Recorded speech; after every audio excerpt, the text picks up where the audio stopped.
Yang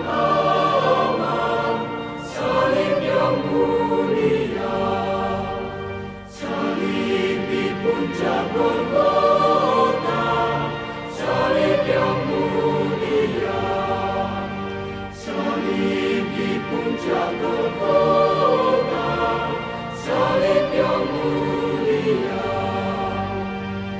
kayu tempat penebus yang meretas belenggu dan melepas dari bahu salib yang mulia. Selamat sore Bapak Ibu Saudara yang dikasihi Tuhan. Kita bersyukur kita boleh bertemu kembali. Kali ini kita bersama-sama akan merayakan Jumat Agung dan juga perjamuan kudus di dalam ibadah online GKA Immanuel Malang sore hari ini. Saudara-saudara, kita bersyukur karena Tuhan menuntun kita sampai hari ini. Kiranya ibadah kita sore hari ini sungguh memuliakan nama Tuhan dan saudara-saudara sekalian diberkati. Sebelum kita beribadah, marilah kita memperhatikan beberapa hal berikut ini. Rangkaian ibadah Paskah. Jemaat diundang untuk menghadiri atau mengikuti secara online rangkaian ibadah Paskah GKA Immanuel Malang sebagai berikut. Sabtu, 16 April 2022, hari doa puasa bersama, akan diadakan ibadah penutup bersama di gereja pukul 18.00 dan sebelum ibadah diadakan buka puasa bersama pukul 17.30 di gereja. Minggu 17 April 2022 pukul 5 pagi akan diadakan kebaktian fajar secara tatap muka di gereja dan streaming. Pukul 8.30 akan diadakan kebaktian Paskah secara tatap muka dan online. Dan setelah kebaktian fajar akan ada makan pagi bersama. Demikian warta kita sore hari ini. Selamat beribadah. Tuhan Yesus memberkati.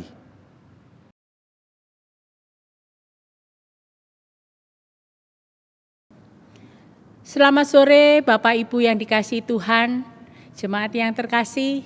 Hari ini, pada sore hari ini kita akan bersama-sama merayakan ibadah Jumat Agung. Mari kita bersama-sama mengambil saat teduh.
Mari saya undang setiap kita boleh bersama-sama berdiri.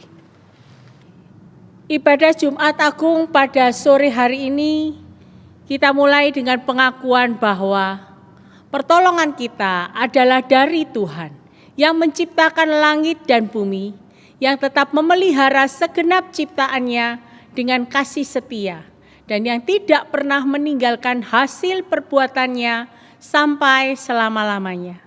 Turunlah atas kita sekalian damai sejahtera, anugerah dan kasih dari Allah Bapa, Allah Putra, dan Allah Roh Kudus. Amin. Kita sama-sama akan mendengarkan bersama-sama persembahan pujian dari paduan suara Ebenezer.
Bacaan pertanggapan kita pada pagi hari ini diambil dari Yesaya pasal 53. Siapakah yang percaya kepada berita yang kami dengar? Dan kepada siapakah tangan kekuasaan Tuhan dinyatakan? Sebagai taruk ia tumbuh di hadapan Tuhan, dan sebagai tunas dari tanah kering.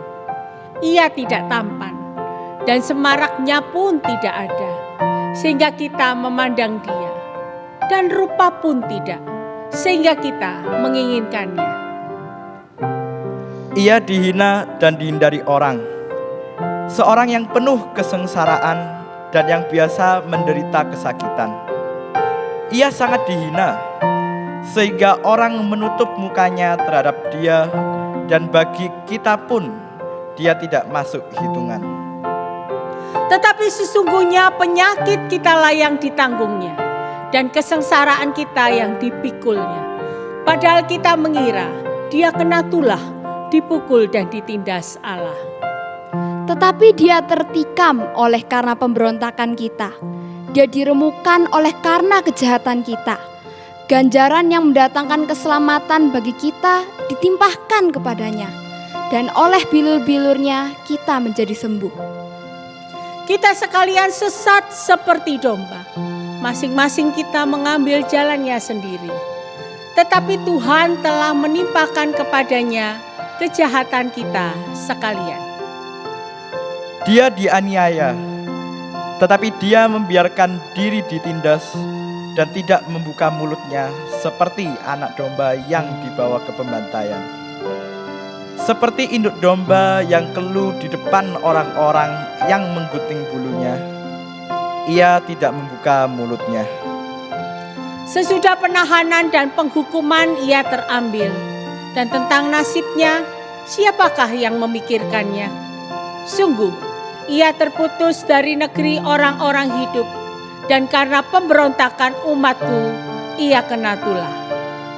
Orang menempatkan kuburnya di antara orang-orang fasik, dan dalam matinya ia ada di antara penjahat-penjahat. Sekalipun ia tidak berbuat kekerasan dan tipu tidak ada dalam mulutnya. Tetapi Tuhan berkehendak meremukkan dia dengan kesakitan. Apabila ia menyerahkan dirinya sebagai korban penebus salah, ia akan melihat keturunannya. Umumnya akan lanjut, dan kehendak Tuhan akan terlaksana olehnya. Bersama-sama, sesudah kesusahan jiwanya, ia akan melihat terang dan menjadi puas. Dan hamba-Ku itu sebagai orang yang benar akan membenarkan banyak orang oleh hikmat-Nya, dan kejahatan mereka dia pikul.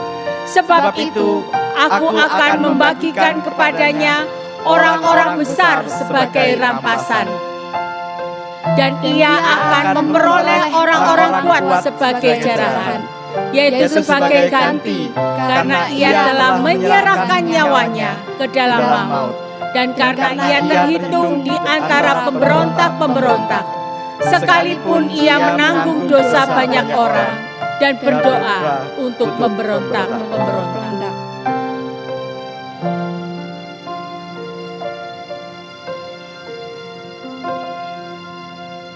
Mari saya undang setiap kita boleh bersama-sama berdiri.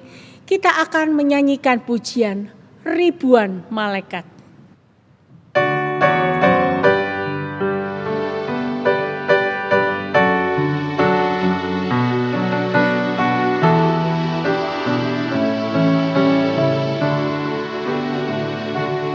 Di Taman Getsemani, Tuhan Yesus berdoa. Ia ditangkap dan dibawa. Ya yang tidak berdosa, dihina, dicerca, Menyahkan dan salibkan Dia. bukankah Dia dapat memenuhi ribuan malaikat? Lepaskan Dia, tapi tidak dilakukannya. Ia rela mati untuk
Mari kita berdoa. Tuhan, terima kasih. Sekali lagi kami mengucap syukur untuk cinta kasih Tuhan. Hari ini kami boleh bersama-sama beribadah di hari Jumat Agung.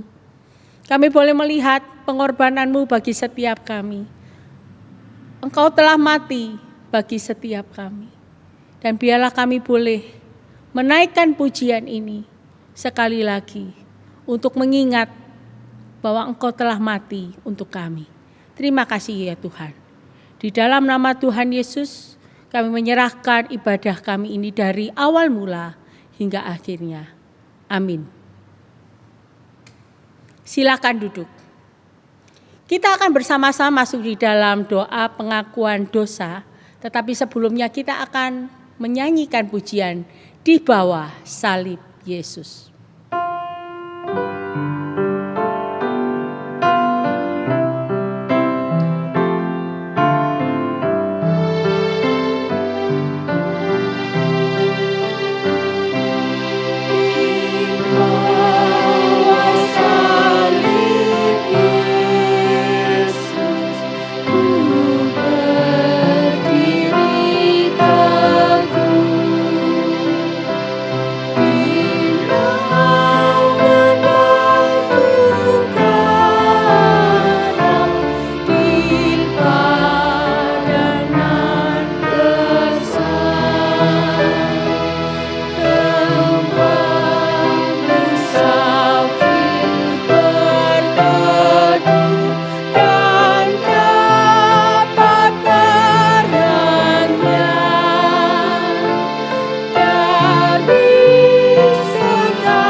Kembali kami datang ya Tuhan, di bawah kaki salib-Mu. Kami melihat setiap keberadaan diri kami masing-masing. Bagaimana berdosanya kami. Bagaimana kami tidak layak untuk datang di hadirat-Mu. Mampukan kami ya Tuhan, untuk tetap selalu mengikat akan arti pengorbanan-Mu buat setiap kehidupan kami. Kami tidak bisa membayangkan bagaimana kalau Engkau tidak mati bagi kami. Kami tentu tidak memiliki pengharapan dan masa depan. Semua terasa gelap dan penuh duka cita.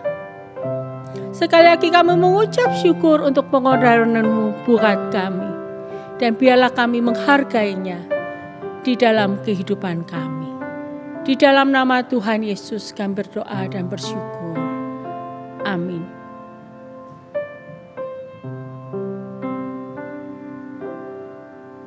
Berita anugerah kita terambil dari 2 Korintus 5 ayat 21. Dia yang tidak mengenal dosa telah dibuatnya menjadi dosa karena kita, supaya dalam Dia kita dibenarkan oleh Allah. Petunjuk hidup baru, mari kita akan membacakannya bersama-sama dari Roma pasal 12 ayat yang pertama. Karena itu saudara-saudara, demi kemurahan Allah, aku menasihatkan kamu, supaya kamu mempersembahkan tubuhmu sebagai persembahan yang hidup, yang kudus, dan yang berkenan kepada Allah. Itu adalah ibadahmu yang sejati. Mari saya undang setiap kita boleh bersama-sama berdiri. Bersama dengan gereja dari segala abad dan tempat, mari kita akan bersama-sama mengakui pengakuan iman rasuli. Aku percaya kepada Allah, Bapa yang Maha Kuasa, Khalik langit dan bumi, dan kepada Yesus Kristus, Anaknya yang tunggal Tuhan kita, yang dikandung dari Roh Kudus, lahir dari anak darah Maria, yang menderita sengsara di bawah pemerintahan Pontius Pilatus, disalibkan, mati dan dikuburkan, turun ke dalam kerajaan maut. Pada hari yang ketiga, bangkit pula dari antara orang mati, naik ke surga, duduk di sebelah kanan Allah, Bapa yang Maha Kuasa. Dan dari sana Ia akan datang untuk menghakimi orang yang hidup dan yang mati. Aku percaya kepada Roh Kudus, gereja yang kudus dan am, persekutuan orang kudus, pengampunan dosa, kebangkitan tubuh, dan hidup yang kekal. Amin. Silakan duduk. Kita akan bersama-sama mendengarkan firman Tuhan yang akan dibawakan oleh Bapak Pendeta Tikio Harjowono. Kita akan mempersiapkan hati kita akan memujikan lagu Terima Kasih untuk Salibmu.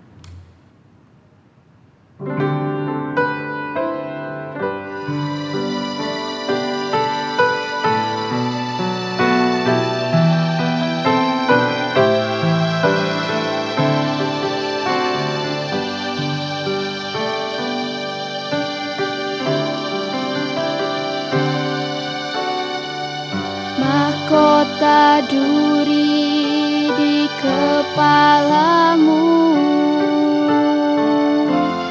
menebus pikiranku. Tanganmu berlubang paku, menebus perbuatanku.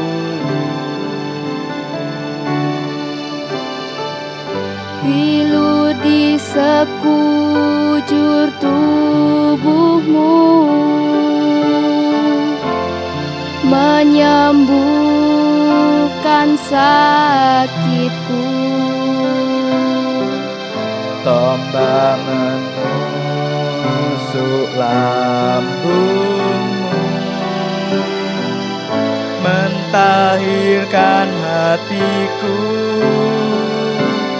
Begitu besar kasih-Mu padaku, hingga Kau pilih jalan salib-Mu, pengorbanan-Mu, selamatkan hidupku.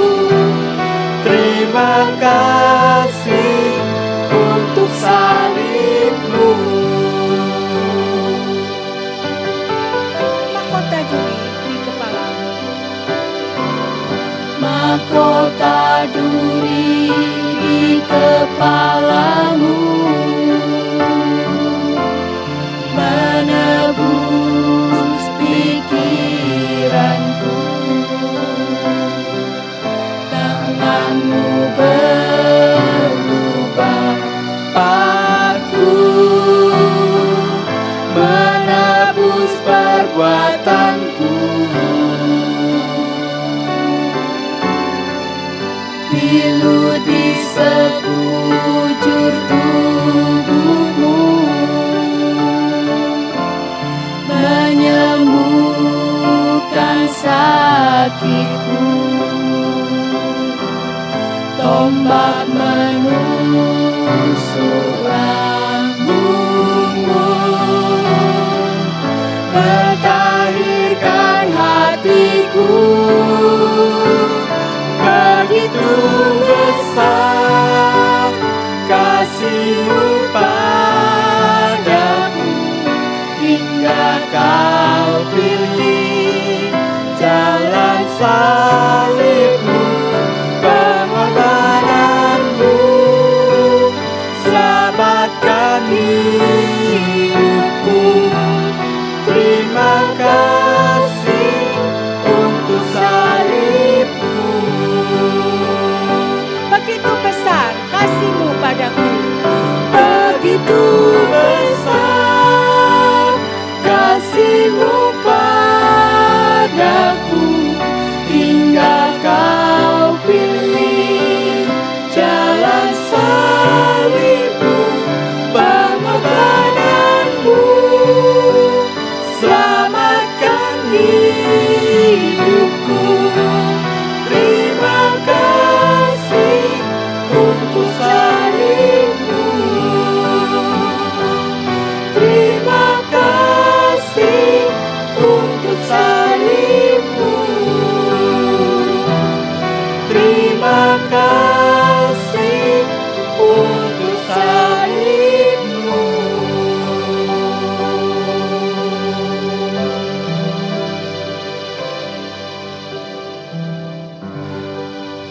Selamat sore Bapak Ibu Saudara yang dikasihi Tuhan. Kita bersyukur hari ini kita boleh bersama-sama kembali beribadah di dalam ibadah Jumat Agung Paskah kita hari ini tahun 2022. Saudara-saudara sekalian, tema kita untuk Jumat Agung pada hari ini adalah Salib dan Anak Domba Allah. Firman Tuhan akan kita baca hari ini dari Yohanes pasal 19 ayat 16 sampai ke 18. Beginilah firman Tuhan. Akhirnya Pilatus menyerahkan Yesus kepada mereka untuk disalibkan. Mereka menerima Yesus. Sambil memikul salibnya, ia pergi keluar ke tempat yang bernama tempat tengkorak, dalam bahasa Ibrani Golgota. Dan di situ ia disalibkan mereka. Dan bersama-sama dengan dia disalibkan juga dua orang lain, sebelah menyebelah, Yesus di tengah-tengah. Berbahagia kita sekalian membaca firman Tuhan, menyimpan dalam hati dan melakukannya di dalam hidup kita. Mari kita berdoa sebelum kita merenungkan firman Tuhan.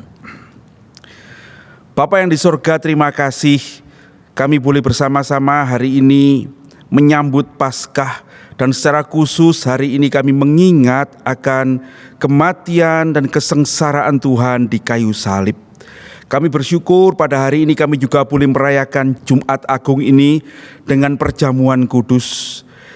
Karena di dalam perjamuan ini kami mengingat Engkau yang mati bagi kami, tubuh-Mu yang dipecahkan bagi kami, dan darah-Mu yang ditumpahkan bagi kami. Ya Tuhan, kiranya Engkau memberkati kami sekarang dengan firman-Mu, sehingga sungguh melalui kebenarannya kami dituntun untuk mengerti kasih-Mu, mengerti penebusan-Mu, dan hati kami dibawa untuk dekat kepadamu. Berkatilah kami ya Tuhan. Pimpinlah hamba-Mu dalam segala kelemahan untuk boleh memberitakan firman Tuhan, dan kiranya lebih banyak daripada yang dikatakan manusia, Engkaulah akan berkata-kata dalam hati setiap saudara-saudara yang perhatikan firman Tuhan. Dalam nama Yesus Kristus Tuhan dan Juru Selamat kami yang hidup, kami berdoa dan mengucap syukur. Amin. Saudara-saudara sekalian, ada seorang bernama David Caslin berkata begini, pada bulan April tahun 2002, bersama-sama dengan ribuan orang di London, saya berbaris menuju peti jenazah almarhum Ibu Suri Kerajaan Inggris, yaitu Ratu Elizabeth yang pertama. Saat itu orang-orang diperkenankan untuk melihat jenazah sebelum dimakamkan. Dalam keheningan yang menyelimuti Westminster Hall, saya terpana melihat mahkota yang sangat indah yang terletak di atas peti, dan salib yang berdiri di dekatnya sebagai simbol dari hidup dan imannya. Saat merenung pada malam harinya, jelas bagi saya bahwa salib Yesus jauh lebih berharga daripada mahkota apapun. Saudara-saudara sekalian, salib adalah lambang yang paling penting di dalam kekristenan. ya. Saudara-saudara, kita melihat salib itu di mana-mana. Kita melihat salib itu ada di puncak-puncak gedung gereja yang tinggi. Kita melihat salib itu di belakang mimbar. Kita melihat salib itu menjadi kalung. Kita melihat salib itu menjadi tanda di rumah-rumah kita. Dan saudara-saudara Katolik yang saleh membuat tanda salib sebelum mereka melakukan kegiatan-kegiatan mereka. Nah, saudara-saudara, apakah saudara tahu sesungguhnya apakah salib itu? Sesungguhnya salib itu adalah alat hukuman yang sangat kejam, ya, yang dibuat oleh orang-orang Persia untuk menghormati dewa mereka yang namanya Ormas. Nah, dewa Ormas ini adalah dewa yang menguasai bumi, ya. Sehingga orang-orang yang melawan dewa Ormas ini yang dihukum karena mereka dianggap menentang atau melawan dewa ini, diangkat ke bumi, disalibkan, dan kemudian dibiarkan mati pelan-pelan, lemas di tiang itu, bisa berhari-hari. Saudara-saudara, kadang-kadang katanya mereka itu bisa 2-3 hari atau 4 hari tergantung di tiang itu, dibiarkan sampai kelaparan, tidak bisa napas, kehujanan, dan kemudian burung-burung mulai datang mengerumuni dan menunggu orang itu mati. Begitu mati, maka kemudian burung-burung itu akan memakan dagingnya dan dibiarkan sampai habis dagingnya, dan baru kemudian diturunkan tinggal kerangkanya saja. Nah, saudara-saudara sekalian, karena dianggap mereka tidak boleh mengotori bumi. Nah, cara hukuman ini kemudian diambil alih oleh orang-orang Romawi pada zaman Tuhan Yesus sebagai alat penghukuman bagi mereka yang memberontak terhadap Kaisar Romawi. Nah, tetapi kemudian orang-orang Romawi ini membuatnya lebih kejam, yaitu dengan sebelum orang itu disalib, dia akan dipukuli dulu, ya, disiksa dulu. Kalau kita melihat film Passion of the Christ, kita melihat bahwa Tuhan Yesus itu dipukuli dengan cambuk yang ada duri-durinya, ada bola-bola besinya, sehingga dalam pukulan yang pertama itu bola besi itu akan membuat memar. Pada pukulan yang kedua, duri dan kait itu akan mencabik-cabik kulit, dan kemudian darah akan mengalir di seluruh punggung orang yang terhukum ini. Nah, saudara-saudara sekalian, kemudian orang itu harus memikul salibnya dan kemudian dia disalibkan. Dan saudara-saudara, pada zaman Tuhan Yesus katanya ada satu kali orang-orang itu disalibkan berjejer, hampir 300 orang di sepanjang jalan Yerusalem. Itu adalah orang-orang yang memberontak kepada Kaisar. Sengaja dijejer di pinggir jalan, saudara-saudara, supaya orang yang melihatnya itu merasa ngeri, dan mereka melihat begini kalau melawan Kaisar, dan mereka menjadi takut. Nah, saudara-saudara sekalian, itulah sesungguhnya salib. Jadi salib adalah hukuman yang sangat mengerikan.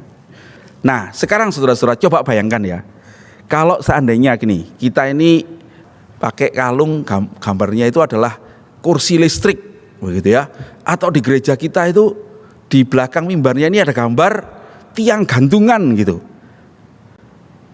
Menurut saudara bagaimana? Pantas enggak? Tak cocok, bukan? Ya, karena itu menggambarkan kengerian. Nah, saudara-saudara, bukankah salib itu sesungguhnya lebih mengerikan daripada kursi listrik, lebih mengerikan dari tiang gantungan, lebih mengerikan dari tempat pemancungan? Tetapi kenapa kok kemudian salib itu ada di tempat-tempat di mana kita ini beribadah ini, ada di mimbar kita? Mengapa salib yang mengerikan itu sekarang bagi kita menjadi begitu mulia, menjadi tanda iman kita? Saudara-saudara sekalian, tidak ada alasan yang lain. Sebab suatu kali Kristus Yesus, anak domba Allah yang menebus dosa isi dunia itu, terpaku di kayu palang itu. Di pusat kayu palang itu kita mengingat Kristus Yesus yang mati menjadi juru selamat saudara dan saya. Firman Tuhan mengatakan di dalam 1 Korintus 5 ayat 7, sebab anak domba Paskah kita juga telah disembelih, yaitu Kristus di kayu salib itu. Galatia 3 ayat 13 mengatakan, Kristus telah menebus kita dari kutuk hukum Taurat dengan jalan menjadi kutuk karena kita. Sebab ada tertulis, terkutuklah orang yang digantung pada kayu salib. Saudara-saudara, itu terdapat di dalam Ulangan 21 ayat 23. Sebab seorang yang digantung terkutuk oleh Allah. Nah, saudara-saudara sekalian, jadi kita mengerti bahwa bukan hanya dalam tradisi orang-orang Romawi saja salib itu mengerikan, tapi juga bagi orang-orang Yahudi pada waktu itu, disalibkan itu adalah suatu kutukan. Nah, ketika Paulus bertobat, dia dulu adalah seorang Farisi dan dia kemudian percaya kepada Tuhan Yesus. Lalu dia mengerti bahwa Kristus Yesus mati di kayu salib itu sesungguhnya terkutuk oleh karena kita, bukan karena dosa-dosanya. Di sanalah di kayu salib itu Kristus menanggung dosa kita. Dia mati dan berkata, lihatlah aku menanggung dosamu dan aku mengasihimu sampai selama-lamanya. Berita tentang Tuhan yang menanggung hukuman dosa kita di kayu salib itulah Injil, saudara-saudara. Dan itulah yang diberitakan oleh para rasul, diberitakan oleh gereja Tuhan. Berita itu disampaikan oleh Petrus. Jadi seluruh kaum Israel harus tahu dengan pasti bahwa Allah telah membuat Yesus yang kamu salibkan itu menjadi Tuhan dan Kristus. Berita itu juga disampaikan oleh Paulus. Sebab Kristus mengutus aku bukan untuk membaptis, tetapi untuk memberitakan Injil.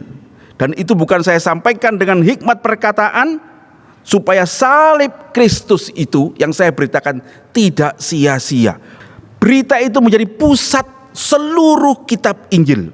Kalau kita memperhatikan detail yang begitu banyak diambil untuk peristiwa sekitar penyaliban oleh 4 penginjil itu ya, Matius, Markus, Lukas, Yohanes, kita mengerti betapa mereka itu menekankan sekali berita tentang salib ini. Saudara-saudara, salib itu bukan yang dihindari, tetapi yang diberitakan, ya.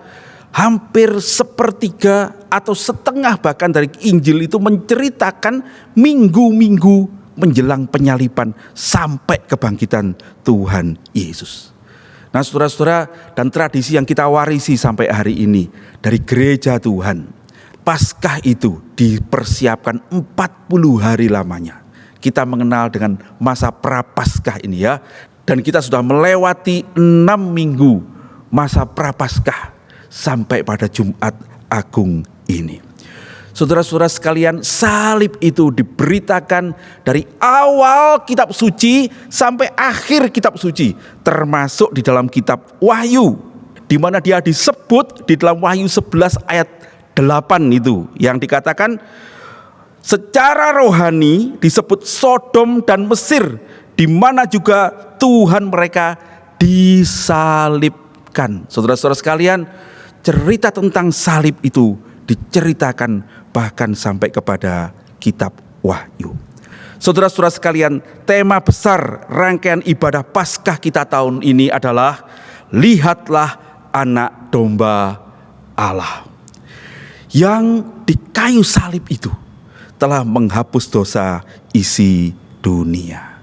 Nah, saudara-saudara sekalian, mari kita sekarang melihat betapa mulianya salib itu, bukan karena bentuknya yang menarik, bukan karena hiasan-hiasannya, saudara-saudara, tetapi salib itu begitu mulia.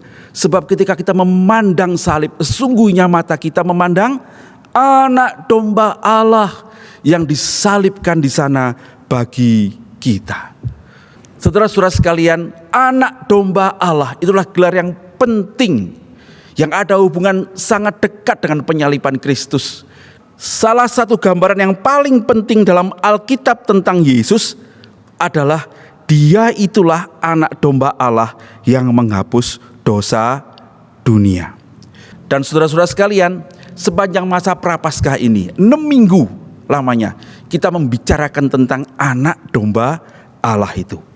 Saudara-saudara, kita mengingat bukan pada Prapaskah yang pertama yang diceritakan Yesus Kristus itulah Mesias yang dijanjikan ketika manusia jatuh di dalam dosa sebagai keturunan perempuan itu, dan dia dilambangkan oleh binatang yang disembelih agar kulitnya itu bisa dipakai untuk menutupi ketelanjangan manusia di hadapan Allah. Manusia berusaha menutupi ketelanjangannya dengan daun-daun, tetapi apa yang dibuat manusia untuk menutupi dosanya itu tidak berkenan pada Allah.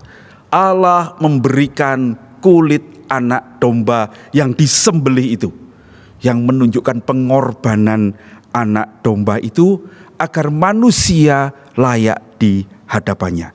Di dalam Kejadian 3 ayat 21 dikatakan, dan Tuhan telah membuat pakaian dari kulit binatang untuk manusia dan istrinya itu, dan kemudian mengenakannya pada mereka. Itulah nubuat tentang anak domba yang pertama. Kemudian kita membahas juga tentang bagaimana gambaran tentang anak domba Allah itu dalam peristiwa Paskah, ya. Domba Paskah yang mati sebagai korban pengganti keselamatan dari anak sulung orang-orang Israel. Itu kita baca dan kita kemarin sudah membicarakannya di dalam Keluaran pasal 12 ayat 21 sampai 27. Nah, saudara-saudara, ini adalah bagian yang sangat penting, ya. Guna memahami mengapa gelar anak domba Allah ini dikenakan pada Kristus yang tersalib bagi kita, itu sesungguhnya kita mesti mengenal dan memahami makna Paskah. Karena peristiwa itu adalah kemudian menggambarkan peristiwa penyaliban Kristus pada hari Paskah yang sampai hari ini kita rayakan. Saudara-saudara, apa yang terjadi sesungguhnya? Sekitar tahun 1250 Masehi, bangsa Israel itu dilepaskan Tuhan dari tanah Mesir. Waktu itu Tuhan yang Maha Kuasa mendengar jeritan umatnya. Dalam Keluaran 2 ayat 24 dikatakan, Allah mendengar mereka mengerang, lalu ia mengingat kepada perjanjiannya dengan Abraham, Ishak dan Yakub. Lalu Tuhan mengutus Musa untuk membebaskan umatnya dari perbudakan di tanah Mesir. Musa menghadap Fir'aun. Fir'aun mengeraskan hati, dan kemudian melalui Musa Tuhan menulahi tanah Mesir dengan 9 tulah. Tetapi hati Fir'aun tidak tergerak, masih mengeraskan hati. Akhirnya saudara-saudara, Tuhan memerintahkan Musa untuk memanggil seluruh umat Israel, dan kemudian meminta pada setiap keluarga mengambil seekor anak domba berumur 1 tahun, jantan dan tidak bercela, lalu kemudian menyembelihnya dan memberi tanda dengan darahnya pada ambang pintu atas dan samping dari pintu-pintu rumah mereka. Dan kemudian mereka malam itu harus makan daging anak domba yang dipanggang itu dengan roti yang tidak beragi dan sayur pahit, dan kemudian mereka harus memakannya dengan bersiap untuk pergi. Malam itu saudara-saudara, malaikat Tuhan melewati rumah-rumah orang-orang di seluruh Mesir itu. Nah, kata melewati inilah yang menjadi dasar kata Paskah itu, ya. Melewati itulah kata Pesach itu, saudara, ya. Dan kemudian ketika malaikat itu melihat ada darah anak domba itu di pintu orang-orang Israel yang percaya Tuhan, dia melewatinya. Tetapi rumah-rumah yang di ambang pintunya tidak ada anak domba itu, mereka semua kehilangan anak sulung, baik manusia maupun ternak mereka. Rumah-rumah orang percaya, orang-orang Israel dilindungi, diselamatkan oleh darah anak domba. Dan karena korban darah itulah akhirnya Firaun membiarkan orang Israel pergi. Mereka keluar dari perbudakan menuju kebebasan. Mereka keluar dari tanah dosa menuju tanah perjanjian. Mereka keluar dari kematian menuju kehidupan. Nah, saudara-saudara sekalian, dari situlah sebetulnya muncul istilah lihatlah anak domba Allah yang menghapus dosa dunia. Dan itu yang dikatakan Paulus bahwa anak domba Paskah kita sudah disembelih, yaitu Yesus Kristus Tuhan kita. Para nabi dan rasul di dalam perjanjian lama dan perjanjian baru dengan sangat jelas menunjuk bahwa anak domba Paskah itulah Sang Mesias, Sang Juru Selamat yang dimaksudkan oleh Tuhan. Dan Mesias itu akan menjadi korban pengganti bagi keselamatan umatnya. Yesaya 53 menggambarkan penderitaan Sang Mesias itu sebagai hamba Allah yang menderita. Di dalam ayat 7 dikatakan, dia dianiaya tetapi ia membiarkan diri ditindas dan tidak membuka mulutnya seperti anak domba yang dibawa ke pembantaian. Rasul Yohanes berkata dalam Yohanes 1 ayat 29, pada keesokan harinya Yohanes Pembaptis melihat Yesus datang kepadanya dan dia berkata, lihatlah anak domba Allah yang menghapus dosa dunia.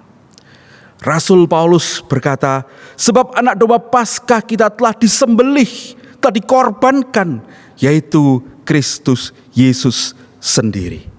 Rasul Petrus berkata, sebab kamu tahu bahwa kamu telah ditebus dengan cara hidup yang sia-sia yang kamu warisi dari nenek moyangmu itu, bukan dengan barang fana, bukan pula dengan perak atau emas, melainkan dengan darah yang mahal, yaitu darah Kristus yang sama seperti darah anak domba yang tak bernoda dan tak bercacat.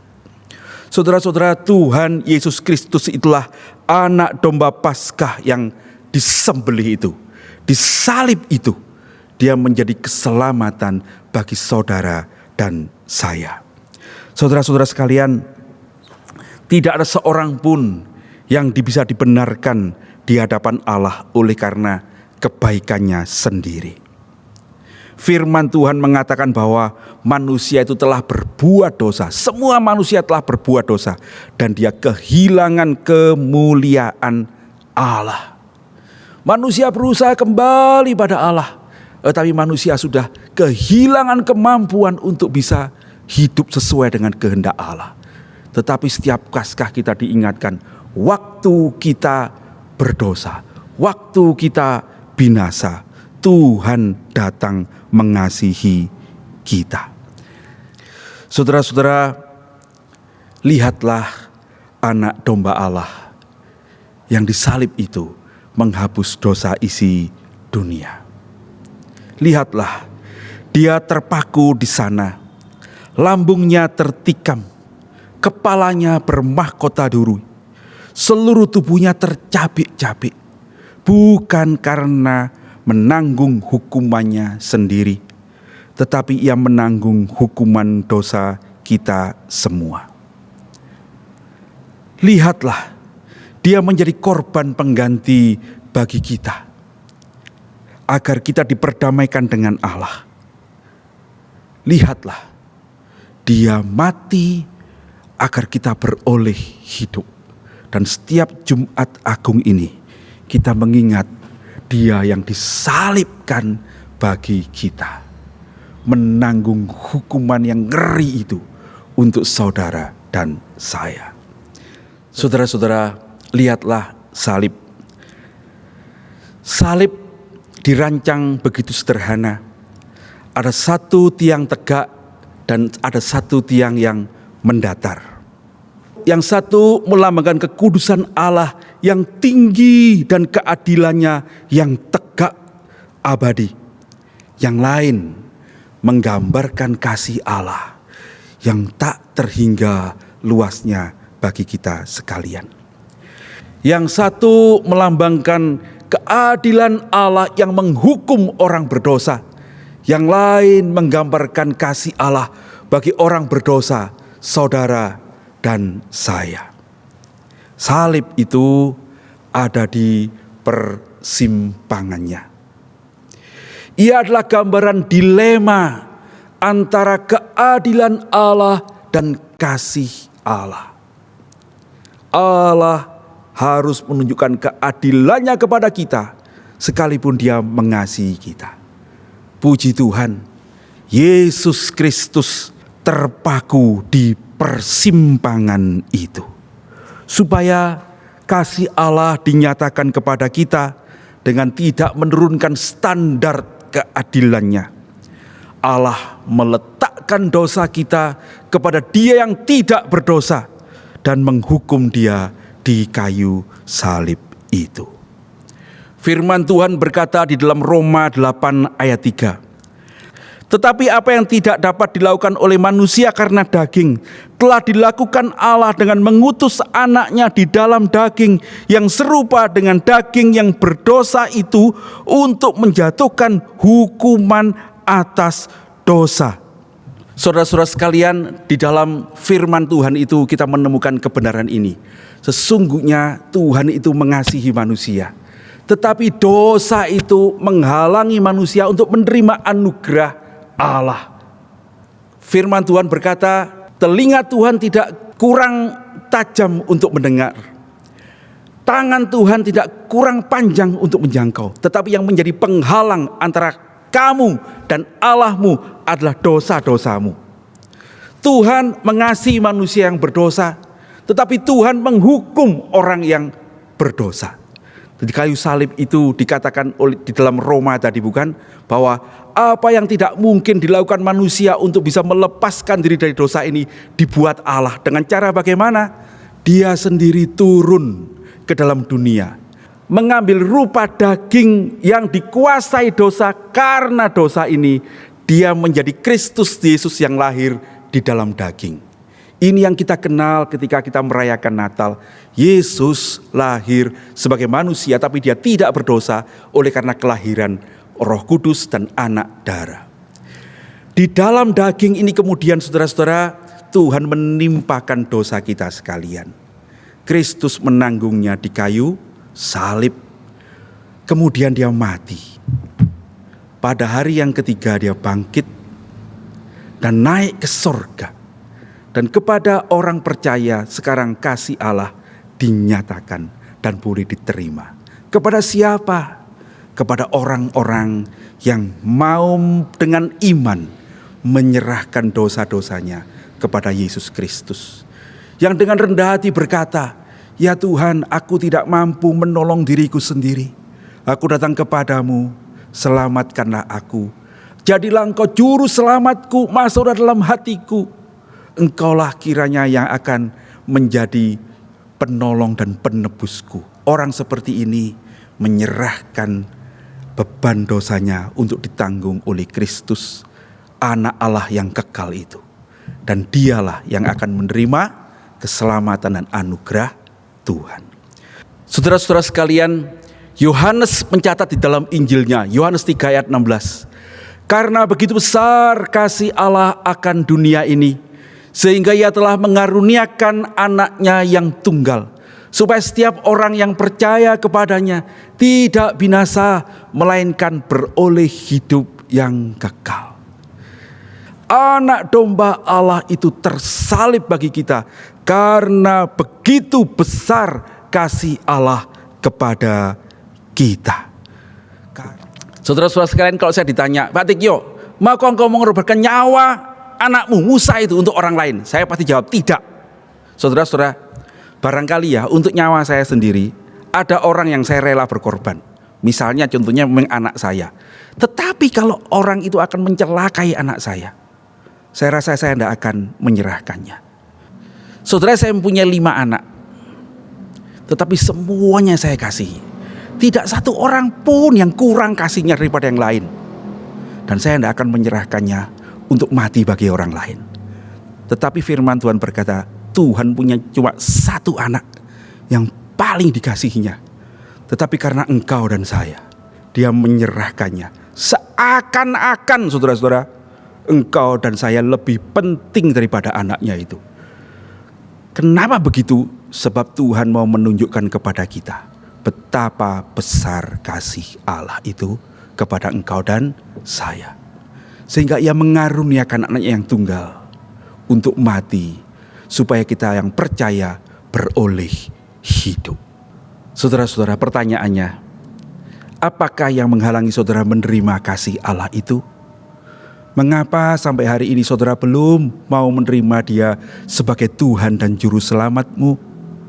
Lihatlah salib. Lihatlah di sana Tuhan berkata, aku mengasihimu. Maukah engkau menerima kasih-Ku itu? Maukah saudara menerima kasih Tuhan itu? Apa tahukah engkau menolaknya? Saudara-saudara, satu hal lagi mau saya tambahkan. Karena Kristus Yesus telah mati, maka saudara dan saya bukan hanya diperdamaikan dengan Allah, tetapi juga diperdamaikan dengan sesama kita. Saudara-saudara sekalian, pada malam sebelum Tuhan Yesus disalibkan, setelah perjamuan itu Dia berkata, aku memberikan perintah baru kepada kamu, yaitu supaya kamu saling mengasihi. Sama seperti aku telah mengasihi kamu, demikian pula kamu harus saling mengasihi. Dengan demikian semua orang akan tahu bahwa kamu adalah murid-muridku, yaitu jikalau kamu saling mengasihi. Rasul Yohanes yang menulis Yohanes 3 ayat 16 itu juga menulis sebuah surat. Dalam surat 1 Yohanes 3 ayat 16 dia berkata begini, demikianlah kita ketahui kasih Kristus, yaitu bahwa Ia telah menyerahkan nyawanya untuk kita. Jadi kita pun wajib menyerahkan nyawa kita untuk saudara-saudara kita. Saudara-saudara sekalian, mari kita pada Jumat Agung ini, ketika kita melihat Tuhan yang mengasihi kita, kita juga mendengar akan kerinduannya supaya kita pun menunjukkan kasih pada saudara-saudara kita. Bapak Ibu yang dikasihi Tuhan, pandanglah salib. Lihatlah Kristus anak domba Allah yang mati disembelih untuk menanggung hukuman dosa kita. Tahukah saudara, tidak ada paku yang cukup besar dan cukup kuat untuk menahan Tuhan Yesus Kristus anak Allah itu di sana. Tidak ada kekuatan kuasa yang bisa membuat Tuhan naik ke kayu salib itu. Dan tidak ada apapun yang membuat Tuhan tergantung di kayu salib itu. Sebab Dia yang empunya seluruh dunia, Sang Pencipta. Tetapi kenapa Tuhan di sana? Cuma satu alasannya, saudara-saudara. Sebab kasih-Nya kepada saudara dan saya. Cuma satu alasannya, saudara-saudara. Sebab kasih-Nya untuk saudara dan saya. Saudara-saudara sekalian, kasih-Nya lah yang membuat Yesus Kristus tergantung di kayu salib itu. Dia menanggung hinaan, Dia menanggung aniaya, dan Dia menanggung kengerian hukuman dosa bagi saudara dan saya. Di sana Yesus berkata, aku mengasihimu sampai selama-lamanya. Aku mengasihimu apapun keadaanmu, seberapapun besar dosamu, aku mengasihimu. Saudara-saudara, Daud sang pezinah itu mengerti. Paulus sang pembunuh dan penganiaya orang Kristen itu mengerti. Petrus sang pengkhianat itu mengerti. Pertanyaannya, apakah engkau dan saya mengerti? Kalau saudara mengerti, berikutnya adalah apa yang kita perbuat untuk Dia yang begitu besar kasih-Nya kepada kita itu. Engkau menolaknya? Engkau menyia-nyiakannya? Atau saudara mau bersyukur dan menerima Dia sebagai Tuhan dan Juru Selamatmu? Pandanglah salib dan dengarlah perkataan Tuhan Yesus. Berbahagialah orang yang tidak menjadi kecewa dan menolak aku. Kita akan bersama-sama sekarang merayakan perjamuan kudus, saudara-saudara. Sebelumnya, mari kita merenung sejenak. Pandanglah salib itu, ingatlah kasih-Nya. Pandanglah salib itu, ingatlah pesannya. Pandanglah salib itu dan terimalah Dia sebagai Tuhan dan Juru Selamatmu. Pandanglah salib itu dan hiduplah bagi Dia yang sudah mati bagimu. Mari kita berdoa, menyiapkan diri untuk menerima perjamuan kudus.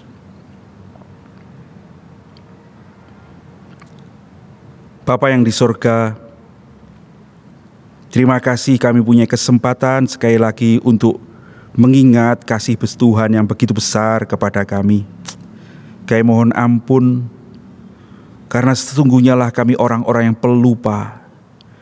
Kami lupa seringkali kepada kasih-Mu, pada pengorbanan-Mu. Dan karena itu kami tidak bersyukur, dan kami hidup menurut jalan kami sendiri. Kami tidak memuliakan Tuhan, dan kami lupa untuk membalas kasih-Mu yang besar itu kepada kami dengan hidup menyenangkan hati-Mu. Tuhan, ampunilah kami. Dan jikalau saat ini ada saudara-saudara yang karena mendengar firman Tuhan, diingatkan akan kasih Tuhan, dibuat mengerti, dan di dalam pergumulan mereka menemukan Engkau ya Tuhan, biarlah Engkau sendiri akan masuk di dalam hati saudara-saudara. Biar Engkau akan menjadi juru selamat dan menjadi domba Allah yang menebus dosa saudara-saudara. Dan kiranya Tuhan, kalau ada saudara-saudara yang hari ini menerima Engkau sebagai Tuhan dan juru selamat, Engkau sendirilah yang akan mengubah hidup mereka menjadi hidup yang mulia, menjadi hidup yang Kau tuntun sampai ke sorga. Tuhan, di dalam Jumat Agung ini kami juga akan merayakan perjamuan kudus. Kiranya Engkau sendiri yang akan memberkati kami, supaya melalui perjamuan ini kami diingatkan akan kasih-Mu, akan pengorbanan-Mu. Dan melalui perjamuan ini kami diingatkan saat ini Engkau menanti kami di sorga. Saat kami menikmati perjamuan kudus yang abadi nanti kalau kami pulang. Ya Tuhan, sementara kami masih berjalan di dunia ini, tolonglah kami supaya kami berjalan dalam tuntunan-Mu, hidup memuliakan nama-Mu. Pimpinlah kami ya Tuhan, demi Kristus Yesus, Tuhan dan Juru Selamat kami yang hidup, kami berdoa dan mohon pimpinan-Mu. Amin.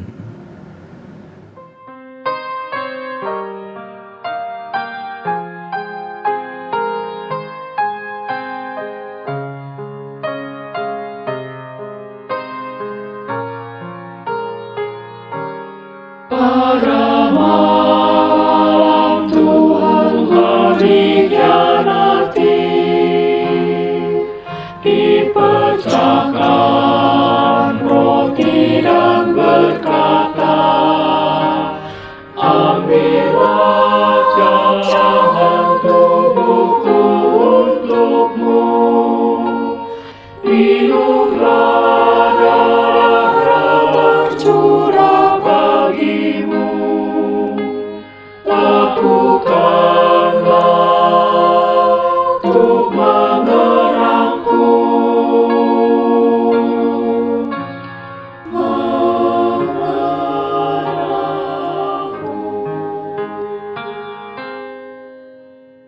Pada malam Tuhanku dikhianati, dia berdoa kepada Bapa. Singkirkanlah cawan pahit dariku, tapi biarlah kehendak-Mu yang jadi.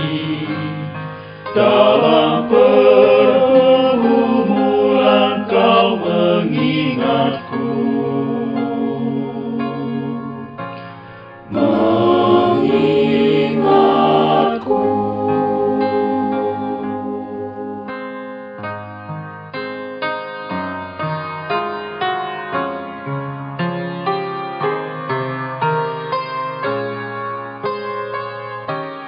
Pada malam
Saudara-saudara, mari kita bangkit berdiri bersama-sama. Sebelum kita bersama-sama merayakan perjamuan ini, mari kita berdoa. Terima kasih Tuhan, kami boleh bersama-sama di dalam Jumat Agung ini kembali merayakan perjamuan kudus. Apa yang Tuhan perintahkan kepada kami sebelum Engkau naik ke surga, supaya setiap kali kami bertemu di bumi ini, mengingat Engkau, mengingat kasih-Mu, mengingat pengorbanan-Mu dengan memakan roti yang melambangkan tubuh-Mu dan meminum anggur yang melambangkan darah-Mu yang dipecahkan dan ditumpahkan bagi kami. Berkatilah perjamuan ini Tuhan, supaya sungguh melalui perjamuan ini hati kami dibawa dekat kepadamu. Berkati untuk semua saudara-saudara, Tuhan menuntun semua kami untuk melakukan apa yang menyenangkan hatimu, memuliakan namamu. Dalam nama Tuhan Yesus, kami berdoa dan mengucap syukur. Amin. Saudara-saudara sekalian, perjamuan kudus sesungguhnya diperuntukkan untuk semua kita yang sudah menerima Yesus sebagai Tuhan dan Juru Selamat. Tetapi karena aturan gereja, harap saudara-saudara yang belum dibaptis bersabar. Silakan mengikuti katekisasi, menerima baptisan, dan pada waktu yang akan datang, kita akan merayakan perjamuan ini bersama-sama. Untuk semua saudara-saudara yang sudah dibaptis dalam nama Allah Bapa, Allah Putra, dan Allah Roh Kudus, dari gereja manapun juga, mari kita menerima perjamuan ini bersama-sama. Karena di dalam Kristus Yesus yang mati bagi kita, di dalam darah anak domba yang ditumpahkan bagi kita itu, kita dipersatukan menjadi satu tubuh adanya.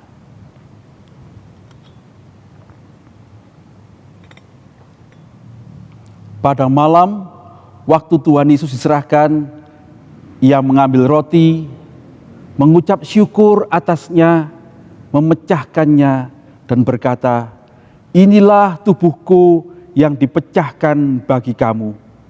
Makanlah setiap kali kau melakukannya untuk mengingat akan aku."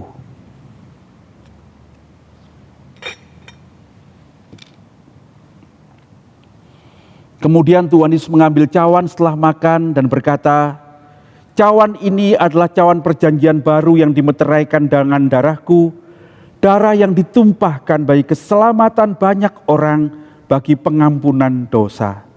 Minumlah kamu sekalian dari cawan ini, dan setiap kali kamu melakukannya, ingatlah akan aku." Setiap kali kita makan roti dan minum dari cawan Tuhan, kita memberitakan kematian Tuhan kita Yesus Kristus sampai Ia datang kembali. Mari saudara-saudara, sekarang kita menyiapkan roti di tangan kita. Sebelum kita menerimanya, mari kita berdoa. Terima kasih Tuhan untuk tubuh yang sudah dipecahkan bagi kami. Kiranya roti ini mengingatkan kami akan pengorbanan-Mu itu. Dan kiranya kasih Tuhan melingkupi hati kami. Dalam nama Tuhan Yesus Kristus, Juru Selamat kami yang hidup, kami menerima roti yang melambangkan tubuh Kristus. Amin. Mari kita makan bersama-sama roti yang melambangkan tubuh Tuhan kita, Yesus Kristus.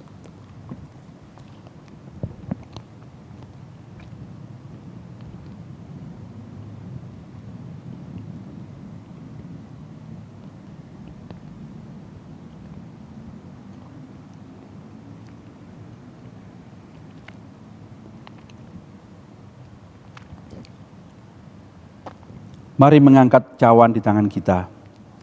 Sebelum kita menerimanya, mari kita berdoa. Terima kasih Tuhan untuk darah yang ditumpahkan bagi kami. Darah yang membasuh dosa kami. Darah yang mahal yang membuat kami layak datang kepadamu. Biarlah Tuhan pengorbanan-Mu tidak sia-sia. Biarlah Engkau akan membuat hidup kami ini menjadi hidup yang memuliakan nama-Mu. Biarlah darah-Mu ini membersihkan dan memeteraikan keselamatan ini sampai kami mendapatkan hidup yang kekal. Dalam nama Tuhan Yesus Juru Selamat kami yang hidup, kami berdoa dan mengucap syukur. Amin. Mari kita terima anggur yang melambangkan darah Tuhan kita, Yesus Kristus.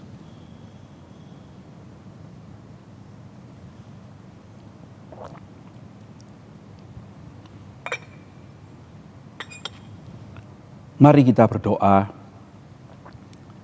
Sudah kami lakukan Tuhan apa yang Kau perintahkan kepada kami, supaya kami merayakan perjamuan kudus setiap kali kami bertemu, mengingat Engkau yang berkorban karena mengasihi kami. Biarlah sekarang Kau menuntun kami untuk hidup dan tinggal di dalam kasih-Mu itu, memuliakan nama-Mu, membawa terang-Mu dan kebaikan-Mu pada sesama kami, dan membawa hidup kami ini menyenangkan hati-Mu, sampai kami menikmati perjamuan yang kudus, yang abadi bersama dengan Tuhan di sorga nanti. Berkatilah kami ya Tuhan, tuntunlah kami di jalan yang benar, kiranya kasih karunia dan pertolongan-Mu menyertai kami dari sekarang ini sampai selama-lamanya. Amin. Demikian perjamuan kudus, saudara-saudara. Silakan duduk. Tuhan Yesus memberkati. Kita sudah mendengarkan kebenaran firman Tuhan dan saatnya kita akan memberikan persembahan. Nah, persembahan bagi Bapak Ibu yang mengikuti secara online bisa mentransfer ke nomor rekening gereja ataupun mungkin bisa mengumpulkannya untuk suatu saat bisa dibawa ke gereja. Nah, kita akan bersama-sama memujikan lagu Karya Terbesar.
yang ku miliki dan ku hargai.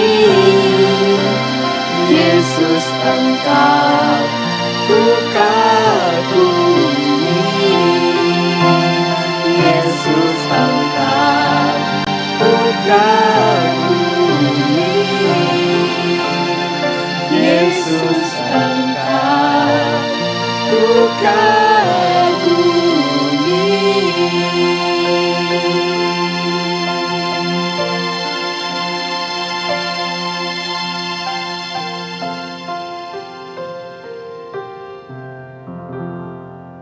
Mari kita bersama-sama berdoa.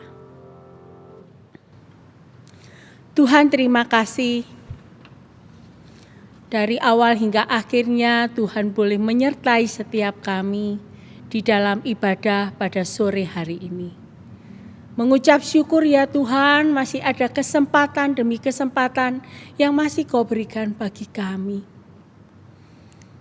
Kami sudah mendengarkan firman-Mu, kami sudah mendengarkan kebenaran-Mu berbicara melalui setiap kehidupan kami masing-masing. Biarlah melalui ibadah Jumat Agung ini kembali kami disegarkan iman kerohanian kami.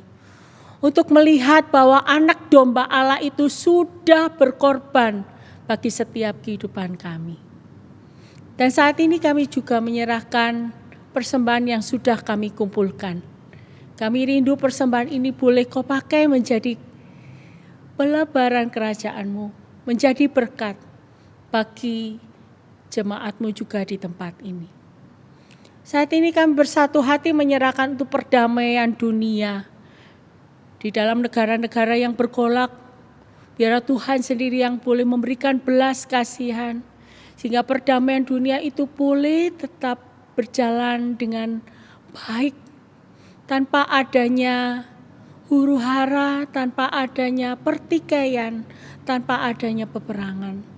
Kami butuh anugerah-Mu ya Tuhan, untuk dunia ini boleh bisa memiliki perdamaian satu dengan yang lain.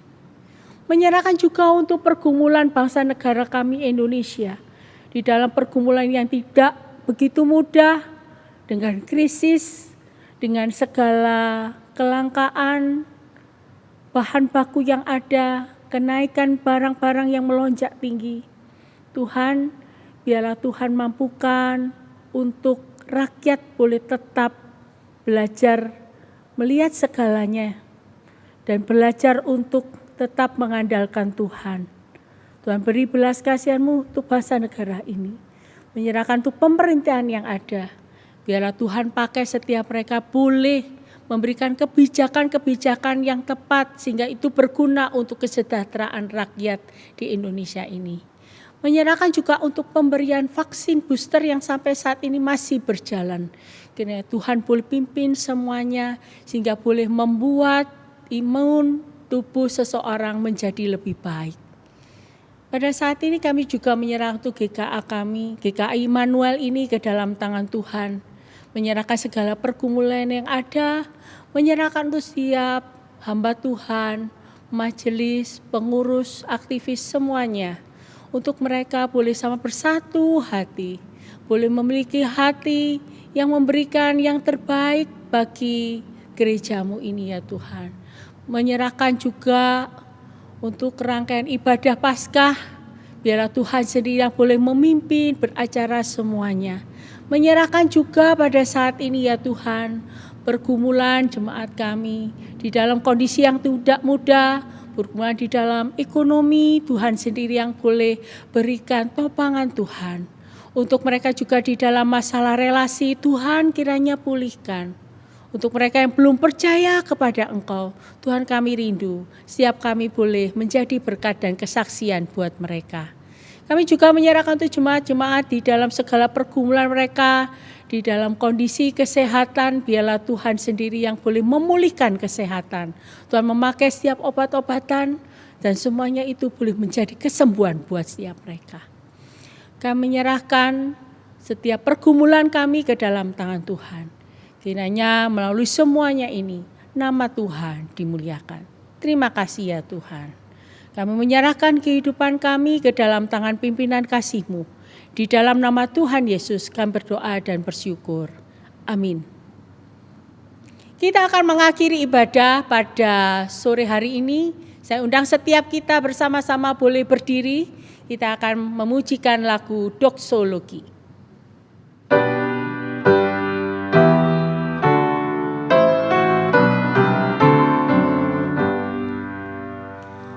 Puji Allah Bapa Putra, puji Allah Roh Kudus, ketiganya yang esa.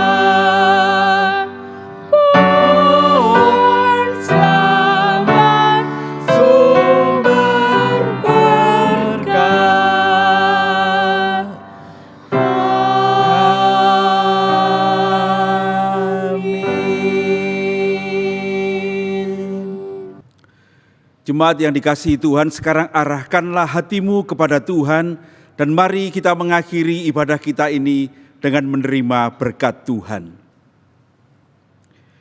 Kiranya kasih karunia, damai sejahtera, pimpinan dan tuntunan dari Allah Bapa, Allah Putra dan Allah Roh Kudus menyertai saudara-saudara sekalian supaya hidupmu memuliakan Tuhan, hidupmu menjadi berkat bagi sesamamu, dan hidupmu mendapatkan sukacita di dalam mengikut Dia, Yesus Kristus, Tuhan Juru Selamat kita, dari sekarang ini sampai selama-lamanya. Amin.